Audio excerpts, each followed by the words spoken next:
with all the focus being on Ahsoka and the release of Ahsoka, some people have forgotten that there's still more Star Wars stuff that is coming out within the next year or so. You do have that Skeleton Crew show, which people have almost forgotten about. But of course, how could we forget about The Acolyte with Harvey Weinstein's former personal assistant, Leslie Headland, at the helm? And it hopped into the discussion for a lot of people the other day because a trailer leaked online. Now, this isn't a new trailer. I actually saw this trailer back during Star Wars Celebration because that's where they showed it. However, if you do try to show it anywhere, if you do try to link it anywhere, it's getting taken down pretty quickly. Like it's getting removed from Reddit, getting removed, struck like that. So we can't show you the actual trailer. But we can tell you a little bit about this series. Jeremy, you watched the trailer and you said that it felt like there was a lot of diversity, right? That's all it was. It is a show to tell you how the white man is bad and how diversity is our strength. It's all over this trailer. All over this trailer. That's all I thought about watching it. And it's distracting because they've constantly told us that this is what their focus is. This is constantly what Lucasfilm has said. When you just talk about it so much that it just becomes forced and obvious, and you can't even look at this as any other thing than social justice propaganda. That's all it is. If it was just the trailer that was out there, you'd probably wouldn't think too much of it. But like you said, this has been the advertisement, whether it's from the showrunner or from all the people involved with it. The Acolyte actress, Amanda Stenberg, claims the world of fantasy and sci-fi hasn't felt like a safe space always for people of color. She's a non-binary, by the way. I think they, them. What about Jodie Turner, the one who said, yes, more women in Star Wars? She claims having a show about a black lead is so groundbreaking and says Star Wars is about a man's journey. What about this bitch? Charlie Barnett absurdly claims he never believed he could play a Jedi because I was not reflected for so many times throughout these films in the past. This has been the message from all these people, these pretend glass ceilings that they need to bust through. Oh, the first this, the first that, the first bullshit.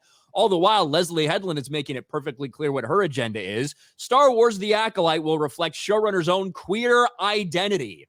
Star Wars The Acolyte showrunner Leslie Headland plans to have her real-world experience as a lesbian shine through in the show's creation. And then she even talks about why it's going to focus so heavy on female villains. Quote, when I was a young queer girl, God, I was just hanging out with Ursula the Sea Witch. I can see why you identify with that person. You look like her from The Little Mermaid. As a queer girl growing up, if you don't identify with the heroes and the villains show up and they're all queer coded, you're like, yes, that's me. As a queer filmmaker, you're going to see some camp in The Acolyte, inevitably. But I would say tonally our references are darker. Does this make you excited for the next journey in the Disney Star Wars universe?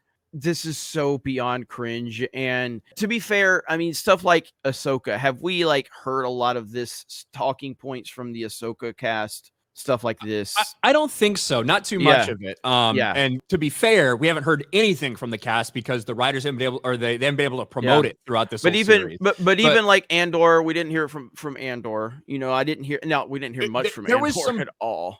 There was a couple things out there about Mexican representation and all this shit. There was some stuff, but not very much. But yeah, like when it comes to people like Rosario Dawson, we haven't heard it about, how nice it is to have a person of color in a lead role in a Star Wars show. Maybe because they don't want her to be called transphobic with all these fucking weird freaks they've attracted. Half the audience probably hates her because of some weird story out there. Like outside of the nonsense with Reva, because that was a big deal with Obi-Wan Kenobi, but outside of that, we didn't have a lot of that. But like this show, this feels like Rings of Power level shit, dude. Like this feels like Rings of Power.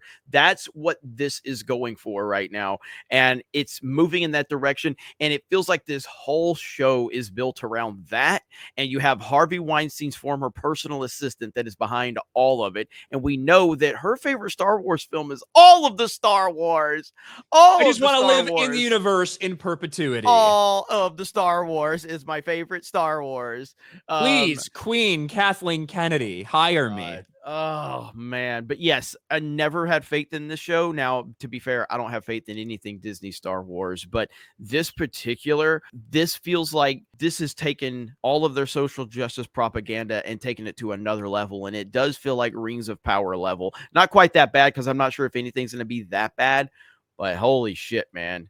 The You're 100 nonsense coming from the cast. You're right. It's very similar to that. It's very similar to the way the Rings of Power felt when all these people are coming out there and kind of pushing a message about representation, why it's so important for them to be in Tolkien's world. And you have these people talking like Billy D. Williams and Samuel L. Jackson just never fucking existed. You know, that's the crazy thing to me. It hasn't always been a safe place for people of color in this community. The fuck are you talking about? Like, everybody loved Mace Windu. Like, are you fucking kidding me? People could not wait for Mace Windu to finally ignite that lightsaber and get into some action in Attack of the Clones and then in Revenge of the Sith. Like, what are you fucking talking about? It's just all fake bullshit. Ryan, there was at least 7 accounts on Twitter with 3 to 5 followers each that said something mean about John Boyega. So I don't know what you're talking about. It's always been dangerous to be a black person in Star Wars, okay? It's always been dangerous. I hated that too, because the bulk of the backlash that John Boyega got for being a black stormtrooper, there was like 4 tweets that were actually like pretty vile shit out of, however many billion people like saw that ad. Most of the backlash was from people who were too retarded to understand that at that point in time, stormtroopers wouldn't be clones anymore. Yep. Like, that's actually where some of the backlash came from. Ignorant, fucking stupid people that don't understand the lore because they are retarded.